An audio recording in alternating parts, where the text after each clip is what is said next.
കഴിഞ്ഞ ഒരു 4-5 മാസമായിട്ട് ചൈനയുടെ പ്രതികരണങ്ങൾ ശ്രദ്ധിക്കുന്ന ഏതൊരാൾക്കും മനസ്സിലാക്കാൻ കഴിയുന്ന ഒരു കാര്യമുണ്ട്.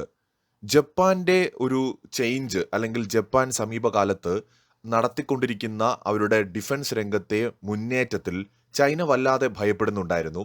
പ്രത്യേകിച്ച് ജപ്പാൻ ആണവായുധം നിർമ്മിക്കാൻ പോവുകയാണെന്നൊക്കെ പറഞ്ഞിട്ട് ചൈനയിൽ വലിയ രീതിയിലുള്ള ഭീതിയുണ്ട്. ഈ ജപ്പാനും ചൈനയും തമ്മിലുള്ള ഒരു ചരിത്രം പരിശോധിച്ചാൽ പലതവണ യുദ്ധങ്ങളിൽ ജപ്പാൻ ചൈനയെ പരാജയപ്പെടുത്തിയിട്ടുണ്ട്. രണ്ടാം ലോക മഹായുദ്ധ സമയത്ത് ജപ്പാൻ സൈന്യം ശരിക്കും ചൈനയെ നല്ലപോലെ തന്നെ തറ പറ്റിക്കുന്ന സാഹചര്യം ഉണ്ടായി. വലിയ രീതിയിലുള്ള നഷ്ടങ്ങൾ ചൈനയ്ക്ക് സഹിക്കേണ്ടി വന്നു. ശരിക്കും ചൈനക്കാർക്ക് ജപ്പാൻ സൈന്യം എന്ന് പറഞ്ഞാൽ ഭയമാണ്. അത്രമാത്രം അവരനുഭവിച്ചിട്ടുണ്ട്. അത് വേറെ കാര്യം. ഇപ്പോഴും ജപ്പാനെ ചൈന അതുകൊണ്ട് തന്നെ ഭയപ്പെടുന്നുണ്ട്. അപ്പോൾ ജപ്പാൻ ഇത്രയും കാലം അമേരിക്കയുടെ തണലിൽ നിന്ന സമയത്ത് ചൈനയ്ക്ക് വലിയ കുഴപ്പമൊന്നും ഉണ്ടായില്ല. പക്ഷെ ട്രംപ് വന്നതിന് ശേഷം ജപ്പാൻ തിരിച്ചറിയുന്നുണ്ട് സ്വന്തം കാര്യം നമ്മൾ നോക്കില്ല എങ്കിൽ പണി കിട്ടാൻ ചാൻസ് ഉണ്ടായിരുന്നു. അങ്ങനെ ഡിഫൻസ് രംഗത്ത് ജപ്പാൻ അവരുടെ സർവ്വശക്തിയും പുറത്തെടുക്കുകയാണ്. ഇതിനിടയിലാണ് ഇന്ത്യ ജപ്പാൻ സഹകരണം ചൈനയെ അസ്വസ്ഥപ്പെടുത്തുന്നത്. കഴിഞ്ഞ ദിവസങ്ങളിൽ ചൈനയിലെ എക്സ്പേർട്സിന്റെ ഭാഗത്ത് നിന്ന് നിരവധി കമന്റ്സ് ആണ് ഇതുമായി ബന്ധപ്പെട്ട് ഉണ്ടായിട്ടുള്ളത്. ഇന്ത്യയും ജപ്പാനും തമ്മിലുള്ളത് ഒരു സാധാരണ ബന്ധം എന്നതിൽ നിന്ന് മാറിയിട്ട് ശക്തമായ പ്രതിരോധ ബന്ധമായിട്ട് മാറുന്നുവെന്ന് ചൈന ഭയപ്പെടുകയാണ്. ടെക്നോളജി രംഗത്ത് ഇന്ത്യ ഓൾറെഡി പല മേഖലയിലും ചൈനയെ ചലഞ്ച് ചെയ്യുന്നുണ്ട്. അതേസമയത്ത് ജാപ്പനീസ് ടെക്നോളജി ഒട്ടും മോശമല്ല. ഇത്രയും കാലം മാരകമായ ജാപ്പനീസ് ടെക്നോളജിയിൽ നിർമ്മിച്ച ആയുധങ്ങൾ ഇന്ത്യയുടെ കൈവശമോ ഇന്ത്യയുടെ മാരകമായ ആയുധങ്ങൾ ജപ്പാന്റെ കൈവശമോ വന്നിട്ടില്ല. ഈ ജപ്പാൻ സ്വയം ഈ എക്സ്പോർട്സിന്റെ കാര്യത്തിൽ ഒരു നിയന്ത്രണമൊക്കെ ഏർപ്പെടുത്തിയിരുന്നു. ആയുധങ്ങൾ സ്വന്തം കാര്യത്തിന് മാത്രം നിർമ്മിക്കുന്ന ഒരു രീതിയാണ് ഉണ്ടായിരുന്നത്. എന്നാൽ ഈ അടുത്തിടെ ജപ്പാൻ അത് പിൻവലിക്കുകയും ഇന്ത്യയുടെ വിദേശകാര്യ വകുപ്പ് ആ തീരുമാനത്തെ സ്വാഗതം ചെയ്യുകയും ചെയ്തിട്ടുണ്ട്. ഇത് ശരിക്കും ചൈനയെ അസ്വസ്ഥപ്പെടുത്തുകയാണ്. ക്വാഡ് സഖ്യത്തെക്കാൾ കൂടുതൽ ഒരുപക്ഷെ ചൈന ഇന്ത്യയും ജപ്പാനും തമ്മിലുള്ള പ്രതിരോധ സഹകരണം ശക്തമാവുന്നതിനായിരിക്കും ഇനി അങ്ങോട്ട് കൂടുതൽ ആശങ്കയോടെ കാണാൻ പോകുന്നത്. ഈ ബന്ധം ഇൻഡോ പസഫിക് മേഖലയിലെ അധികാര സന്തുലനത്തില് വലിയ മാറ്റങ്ങൾ വരുത്തുന്നു എന്നാണ് കരുതപ്പെടുന്നത്. ചൈനയുടെ ആശങ്കകളുടെ പ്രധാന മാറ്റങ്ങളിൽ ഒന്ന്, 2026 ഏപ്രിലില് ജപ്പാൻ തങ്ങളുടെ പ്രതിരോധ നയങ്ങളിൽ വലിയൊരു മാറ്റം വരുത്തുകയും ഇന്ത്യ ഉൾപ്പെടെയുള്ള രാജ്യങ്ങളിലേക്ക് മാരകായുധങ്ങൾ കയറ്റുമതി ചെയ്യാൻ തീരുമാനിക്കുകയും ചെയ്തു. രണ്ടാം ലോക മഹായുദ്ധത്തിന് ശേഷം ജപ്പാൻ പുലർത്തിയിരുന്ന സമാധാന നയം അവസാനിപ്പിക്കുന്നത് തങ്ങൾക്ക് ഭീഷണിയാകുമെന്ന് ചൈന കരുതുന്നു. ചൈനയ്ക്ക് നിലവിൽ 2 പ്രധാന സുരക്ഷാ വെല്ലുവിളികളാണ് ഉള്ളത്. ഒന്ന് ഇന്ത്യയുമായിട്ടുള്ള ഹിമാലയൻ അതിർത്തി, 2 ജപ്പാനുമായിട്ടുള്ള കിഴക്കൻ ചൈന കടൽ. ഇന്ത്യയും ജപ്പാനും തന്ത്രപരമായി ഒന്നിക്കുമ്പോൾ ചൈനയ്ക്ക് തങ്ങളുടെ സൈനിക വിഭവശേഷി ഒരേ സമയം 2 വശങ്ങളിലേക്കും തിരിച്ചുവിടേണ്ടി വരികയാണ്. ഇത് ചൈനയെ പ്രതിരോധത്തിലാക്കുകയാണ്. ലോകോത്തര നിലവാരമുള്ള ജപ്പാൻ സാങ്കേതികവിദ്യ, പ്രത്യേകിച്ച് സമുദ്ര നിരീക്ഷണ സംവിധാനങ്ങളുടെയും റഡാറുകളുടെയും കാര്യത്തിൽ ഇന്ത്യക്ക് ലഭിക്കുന്നത് ചൈനീസ് അന്തർവാഹിനികളുടെ നീക്കങ്ങൾ നിരീക്ഷിക്കാൻ ഇന്ത്യയെ കൂടുതൽ സഹായിക്കും. ഇന്ത്യൻ മഹാസമുദ്രത്തിൽ ചൈന നടത്തുന്ന സ്വാധീന ശ്രമങ്ങൾക്ക് ഇത് വലിയ തിരിച്ചടിയാണ്. മാത്രമല്ല, ഭാവിയിൽ ഇന്ത്യൻ ആയുധങ്ങൾ രഹസ്യമായോ അല്ലാതെയോ ജപ്പാന്റെ കൈവശം എത്തുന്നതും ചൈനയ്ക്ക് കൂടുതൽ ആശങ്കയുണ്ടാക്കുന്നുണ്ട്. അമേരിക്കയും ഓസ്ട്രേലിയയും ഉൾപ്പെടുന്ന ക്വാഡ് സഖ്യത്തിലെ പ്രധാന ശക്തികളാണ് ഇന്ത്യയും ജപ്പാനും. അമേരിക്ക നേരത്തെ ചൈനയെ തളയ്ക്കുക എന്ന ലക്ഷ്യത്തോടെ തന്നെയാണ് ഇങ്ങനൊരു ഇനിഷ്യേറ്റീവുമായി മുന്നോട്ട് പോയത്. പക്ഷെ ട്രംപ് ഒന്നിനും ഒരു ഉറപ്പില്ലാത്ത ആളാണ്. അതുകൊണ്ട് തന്നെ തങ്ങളുടെ കാര്യം സ്വയം ചെയ്യേണ്ടതുണ്ട് എന്ന് ജപ്പാൻ തിരിച്ചറിയുന്നതോടു കൂടിയിട്ട് ഇന്ത്യ ജപ്പാൻ സഹകരണത്തിന് കൂടുതൽ സാധ്യതകൾ ഉണ്ടാവുകയാണ്. ചൈനീസ് ഔദ്യോഗിക മാധ്യമങ്ങൾ ഈ ബന്ധത്തെ വലിയ രീതിയിൽ തന്നെ വിമർശിക്കുന്നുണ്ട്. ജപ്പാൻ വീണ്ടും സൈനികവൽക്കരണത്തിലേക്ക് നീങ്ങുകയാണെന്നാണ് അവർ ആരോപിക്കുന്നത്. ഇന്ത്യ ഇത്തരം സൈനിക ചേരികളുടെ ഭാഗമാവുന്നതും ജപ്പാനെ പോലുള്ള ഒരു രാജ്യവുമായിട്ട് സഹകരിക്കുന്നതും ഏഷ്യയുടെ സമാധാനത്തിന് ഗുണകരമല്ല എന്നാണ് ചൈന പറയുന്നത്. മാത്രമല്ല, ജപ്പാൻ രണ്ടാം ലോക മഹായുദ്ധ സമയത്ത് ഇന്ത്യയെ ആക്രമിച്ച കാര്യം ഇന്ത്യ മറന്നു പോകരുത് എന്ന് ഓർമ്മിപ്പിക്കുകയും ചെയ്യുകയാണ്. ഇവിടെ ഇന്ത്യയെ സംബന്ധിച്ചിടത്തോളം 2 കാര്യങ്ങൾ പറയേണ്ടി വരും. ജപ്പാൻ ഇന്ത്യയെ ആയിരുന്നില്ല ആക്രമിച്ചത്, ബ്രിട്ടീഷ് ഇന്ത്യയായിരുന്നു ആക്രമിച്ചത്. ജപ്പാന് വിരോധം ബ്രിട്ടനോടായിരുന്നു. ഇന്ത്യയുടെ ധീരനായ സുഭാഷ് ചന്ദ്രബോസ് അടക്കമുള്ളവരുടെ സമ്മതത്തോടെയും അവരുടെ കൂടി സഹായത്തോടെയും തന്നെയാണ് ജപ്പാൻ അന്ന് ബ്രിട്ടീഷ് ഇന്ത്യയെ നേരിട്ടതും ആൻഡമാൻ നിക്കോബാർ ദ്വീപുകൾ കൈപ്പിടിയിൽ ഒതുക്കുകയും പിന്നീട് അത് സുഭാഷ് ചന്ദ്രബോസിന്റെ നേതൃത്വത്തിലുള്ള സൈന്യത്തിന് കൈമാറുകയും ചെയ്യുന്നത്. അപ്പൊ അതുകൊണ്ട് ജപ്പാന്റെ ഏതെങ്കിലും തരത്തിലുള്ള ആക്രമണങ്ങൾ ഇന്ത്യൻ ജനതയ്ക്കെതിരെ ആയിരുന്നില്ല, മറിച്ച് ഇവിടെ അധിനിവേശം നടത്തി അധികാരം കൈപ്പിടിയിൽ ഒതുക്കിയിരുന്ന ബ്രിട്ടീഷുകാർക്കെതിരായിരുന്നു അന്ന് ജപ്പാനും. അതുകൊണ്ട് തന്നെ ഇന്ത്യ ആക്രമിച്ച ചരിത്രമെന്ന് പറഞ്ഞ് ചൈന എത്രയൊക്കെ അത് വലിച്ചിടാൻ ശ്രമിച്ചാലും ഇന്ത്യക്കാർക്ക് വസ്തുത അറിയാം.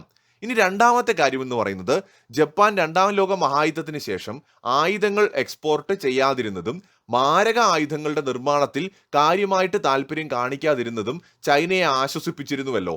ഇപ്പോൾ ജപ്പാൻ ഇത് രണ്ടും ചെയ്യുന്നത് ഏഷ്യയിലെ സമാധാന ശ്രമങ്ങൾക്ക് തിരിച്ചടിയാകുമെന്നും ഇൻഡോ പസഫിക് റീജിയൻ കൂടുതൽ പ്രശ്നത്തിലാകുമെന്നുമാണ് ചൈന പറയുന്നത്. ഇവിടെ ഒരു കുഴപ്പം, ഈ അധിനിവേശ സ്വഭാവങ്ങൾക്ക് ആരാണ് തുടക്കമിട്ടത്? ഏഷ്യ പൊതുവെ മിഡിൽ ഈസ്റ്റ് മാറ്റി നിർത്തിയാൽ വലിയ പ്രശ്നങ്ങളൊന്നും ഇല്ലാതെ പോയിക്കൊണ്ടിരുന്നതാണ്. ഇടയ്ക്ക് ഇന്ത്യയും പാകിസ്ഥാനും ഒക്കെ തമ്മിൽ ചില പ്രശ്നങ്ങൾ ഉണ്ടാവുന്നുണ്ടെങ്കിലും ഇന്ത്യയും ചൈനയും തമ്മിലും ആയിട്ടാണെങ്കിലും അല്ലെങ്കിൽ ചൈനയും ജപ്പാനും തമ്മിലായിട്ടാണെങ്കിലും വലിയ കുഴപ്പങ്ങളൊന്നും ഇല്ലാതെ പോയിക്കൊണ്ടിരുന്നപ്പോൾ ചൈന തന്നെയാണ് ആദ്യത്തെ ചുവട് വെച്ചത്. അതായത് ജപ്പാന്റെ അധീനതയിൽ ഉണ്ടായിരുന്ന ദ്വീപുകളിലേക്ക് അനധികൃതമായിട്ട് കടന്നു കയറാൻ ശ്രമിക്കുക, അതുപോലെ കടലിലെ നിയമങ്ങൾ ലംഘിക്കുക, ആവശ്യമില്ലാതെ ജപ്പാന്റെ ബോട്ടുകളെയും അല്ലെങ്കിൽ കപ്പലുകളെയും ടാർഗറ്റ് ചെയ്യുക, അങ്ങോട്ട് ഇടിച്ചു കയറുക, പ്രശ്നങ്ങൾ ഉണ്ടാക്കുക. ഒരു ബുള്ളിയിങ്ങിന് തുടക്കമിട്ടത് ശരിക്കും ചൈനയായിരുന്നു അവിടെ. അതുപോലെ തന്നെയായിരുന്നു ഹിമാലയൻ റീജിയണിലും. അതായത് ഭൂട്ടാന്റെ ദോഗ്ലാമിൽ പ്രശ്നങ്ങൾ സൃഷ്ടിക്കാൻ ശ്രമിച്ചതും ലഡാക്കിൽ പ്രോബ്ലം ഉണ്ടാക്കാൻ നോക്കിയതും അരുണാചലിലെ പ്രശ്നങ്ങൾക്ക് ശ്രമിച്ചതും ഒക്കെ ഇന്ത്യ ആയിരുന്നില്ല, ചൈനയായിരുന്നു. അങ്ങനെ ഇന്ത്യയുമായിട്ടുള്ള ബന്ധത്തെയും മോശമാക്കിയത് ചൈനയാണ്, ജപ്പാനുമായിട്ടുള്ള ബന്ധത്തെയും വഷളാക്കിയത് ചൈനയാണ്. എന്നിട്ട് ഇപ്പോൾ ചൈന പറയുന്നത് ഇന്ത്യയും ജപ്പാനും ഒന്നിച്ച് മുന്നോട്ട് പോകുന്നത് ഏഷ്യയിലെ സമാധാനത്തിന് പ്രശ്നമാണെന്നാണ്. ഇത് ഭയം കൊണ്ട് പറയുന്നതാണ്. എന്നാൽ ഇന്ത്യക്കും ജപ്പാനും സഹകരിക്കാൻ ഒരുപാട് സാധ്യതകളുണ്ട് എന്നതാണ് വസ്തുത. ഇപ്പോൾ ചൈനയ്ക്ക് ഇന്ത്യയുടെ പ്രധാന ശത്രുവായിട്ടുള്ള പാകിസ്ഥാൻ ആയുധങ്ങൾ കൊടുക്കാം, അവരെ യുദ്ധത്തിൽ സഹായിക്കാം, ഓപ്പറേഷൻ സിന്ദൂറിന്റെ സമയത്ത് സാറ്റലൈറ്റ് വിവരങ്ങൾ കൈമാറാം, ആധുനികമായിട്ടുള്ള യുദ്ധക്കപ്പലുകളും അതുപോലെ തന്നെ ബോട്ടുകളും നിരീക്ഷണ വിമാനങ്ങളും യുദ്ധവിമാനങ്ങളും ഒക്കെ കൊടുക്കാം. ഇന്ത്യക്കെതിരായിട്ടുള്ള നീക്കങ്ങളിൽ പാകിസ്ഥാനെ മുന്നിൽ നിർത്തി പുറകിൽ നിന്ന് കളിക്കാൻ കുഴപ്പമൊന്നുമില്ല. തിരിച്ച് ഇന്ത്യ ഇത് ചെയ്യുമ്പോൾ ചൈനയ്ക്ക് പ്രശ്നമാണ്. ഇതുകൊണ്ടല്ലേ ഇന്ത്യ ഫിലിപ്പീൻസിന് ബ്രഹ്മോസ് കൊടുത്തത്, ഇന്തോനേഷ്യയുമായിട്ട് കരാറുണ്ടാക്കിയത്, വിയറ്റ്നാമുമായിട്ട് ചർച്ച നടത്തുന്നത്? ഇന്ത്യയുടെ ചുറ്റുമുള്ള രാജ്യങ്ങളിൽ വന്ന് ഇന്ത്യക്കിട്ട് പണിയാൻ ആദ്യം നോക്കിയത് ചൈനയാണ്. നമ്മൾ പലപ്പോഴായിട്ട് സംസാരിച്ച കാര്യമാണ് ചൈനയുടെ സ്ട്രിങ് ഓഫ് പേൾസ് എന്ന് പറയുന്ന മുത്തുമാല തന്ത്രത്തെക്കുറിച്ച്. ഇന്ത്യയുടെ സമുദ്രമാർഗത്തെ വളയുന്നതിന് വേണ്ടിയിട്ട് ഇന്ത്യൻ മഹാസമുദ്രത്തിലെ വിവിധ രാജ്യങ്ങളിൽ ചൈന നിർമ്മിച്ചു വരുന്ന തുറമുഖങ്ങളുടെയും സൈനിക താവളങ്ങളുടെയും ഒക്കെ ഒരു ശൃംഖലയായിരുന്നു ഇത്. അതായത് പാകിസ്ഥാനിലെ ഗ്വാദർ തുറമുഖം, ശ്രീലങ്കയിലെ ഹംബന്തോട്ട, ബംഗ്ലാദേശിലെ ചിറ്റഗോങ്, മ്യാൻമാറിലെ ക്യാപ്യു, അതുപോലെ ആഫ്രിക്കയിലെ ജിബൂട്ടി, ഇതെല്ലാം ചൈന ഇന്ത്യയെ ടാർഗറ്റ് ചെയ്തുകൊണ്ട് തന്നെ ഉണ്ടാക്കിയ അവരുടെ താവളങ്ങളായിരുന്നു. ചൈനയുടെ ലക്ഷ്യം എന്താണ്? ഇന്ത്യയെ തളയ്ക്കുക. യുദ്ധമുണ്ടായാൽ ഇന്ത്യയെ 4 ഭാഗത്തു നിന്നും വളയുവാനും നിരീക്ഷിക്കുവാനും ഈ താവളങ്ങൾ ചൈനയെ സഹായിക്കും. അമേരിക്കൻ നാവികസേനയെ പോലെ ഇന്ത്യൻ മഹാസമുദ്രത്തിൽ ആധിപത്യം ഉറപ്പിക്കാനുള്ള ചൈനയുടെ നീക്കങ്ങളുടെ ഭാഗവുമാണ്. എന്നാൽ ഇന്ത്യ ഇതിനു പകരമായിട്ട് നെക്ലേസ് ഓഫ് ഡയമണ്ട്സ് എന്ന് പറയുന്ന വൈരമാല തന്ത്രമാണ് അങ്ങോട്ട് പയറ്റുന്നത്. അതായത് ഇന്തോനേഷ്യയിലെ സബാങ്, അതുപോലെ ഒമാനിലെ ദുഃഖം, ഇറാനിലെ ചാബഹാർ തുടങ്ങിയ തുറമുഖങ്ങളിൽ ഇന്ത്യ തങ്ങളുടെ സ്വാധീനം ഉറപ്പിച്ചു. നേരത്തെ നമ്മൾ പറഞ്ഞതുപോലെ ജപ്പാനുമായിട്ടും വിയറ്റ്നാമുമായിട്ടും ഫിലിപ്പീൻസുമായിട്ടും ഇന്തോനേഷ്യയുമായിട്ടും ഇന്ത്യ പ്രതിരോധ ബന്ധം ശക്തമാക്കി. ചൈനയുടെ അതിർത്തികളിൽ ഇന്ത്യ ശക്തമായ സാന്നിധ്യം അറിയിക്കുന്നു. ഇതിനു പുറമെ മൗറീഷ്യസ്, സീഷെൽസ് തുടങ്ങിയ രാജ്യങ്ങളിൽ ഇന്ത്യ നിരീക്ഷണ സംവിധാനങ്ങളും ഒരുക്കിയിട്ടുണ്ട്. അപ്പോൾ ചൈനയുടെ പണിക്കുള്ള മറുപണിയാണ് ഇന്ത്യ ചെയ്യുന്നത്. അതായത് ചൈന നമ്മളെ അവരുടെ തന്ത്രത്തിൽ കുടുക്കാൻ ശ്രമിച്ചു. അവരുടെ മുത്തുമാല തന്ത്രത്തെ നമ്മൾ എന്ത് ചെയ്തു? വൈരമാല തന്ത്രം കൊണ്ട് തിരിച്ചു നേരിടുകയാണ്.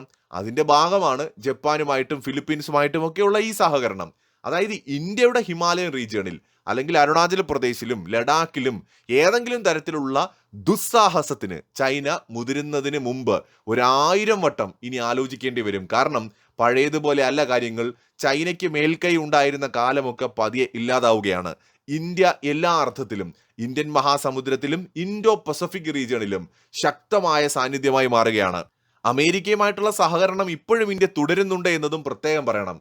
ഇന്ത്യ അമേരിക്ക റിലേഷനിൽ പല തർക്കങ്ങളുമുണ്ട്, അഭിപ്രായ വ്യത്യാസവുമുണ്ട്.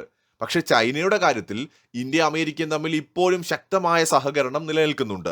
അതായത് ഇന്ത്യയും അമേരിക്കയും തമ്മിൽ എല്ലാ മേഖലയിലുമുള്ള സഹകരണമുണ്ട്. ശത്രുക്കളായിട്ട് മാറിയിട്ടില്ല എന്നത് ഇപ്പോഴും ഓർമ്മിക്കേണ്ട കാര്യമാണ്. പാകിസ്ഥാനും അതുപോലെ അമേരിക്കയും തമ്മിലുള്ള സൗഹൃദം ഇന്ത്യ അമേരിക്ക സൗഹൃദം പോലെ സൈനികമായിട്ടുള്ള ഒരു സഹകരണമായിട്ട് അല്ലെങ്കിൽ ശക്തമായ പ്രതിരോധ സഹകരണമായിട്ട് മാറിയിട്ടുമില്ല. അതും ശ്രദ്ധിക്കേണ്ട കാര്യമാണ്. അപ്പൊ അതുകൊണ്ട് എല്ലാ അർത്ഥത്തിലും ചൈനയുടെ തന്ത്രങ്ങൾക്കുള്ള മറുതന്ത്രമാണ് ഇന്ത്യ പണിയുന്നത്. ഇപ്പോൾ ഇന്ത്യ ജപ്പാൻ സൗഹൃദത്തെ, പ്രതിരോധ സഹകരണത്തെ ചൈന ഭയക്കുന്നത് ഇതൊക്കെ കൊണ്ട് തന്നെയാണ്. മറ്റൊരു വീഡിയോയുമായി വീണ്ടും കാണാം.